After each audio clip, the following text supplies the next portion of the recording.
নমস্কার বন্ধুরা, সবাই কেমন আছেন?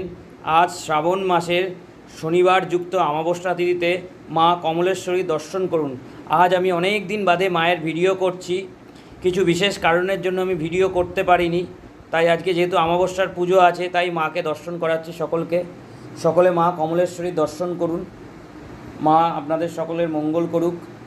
আর আমিও আপনাদের সকলের কাছ থেকে ক্ষমা চাইছি যে মাকে দর্শন করাতে পারিনি বলে। সকলে মাকে দর্শন করুন, মা কমলেশ্বরীকে। জয় মা কমলেশ্বরী, জয় মা কমলেশ্বরী, জয় মা কমলেশ্বরী। আজকে মায়ের নতুন শৃঙ্গার করা হয়েছে, মাকে দর্শন করুন। আজকে অমাবস্যার মায়ের শৃঙ্গারের রূপ দর্শন করুন। সকল কমেন্টে অবশ্যই জয় মা লিখবেন। মা আপনাদের সকলের মঙ্গল করুক, ভালো করুক। জয় মা কমলেশ্বরী, জয় মা কমলেশ্বরী, জয় মা কমলেশ্বরী।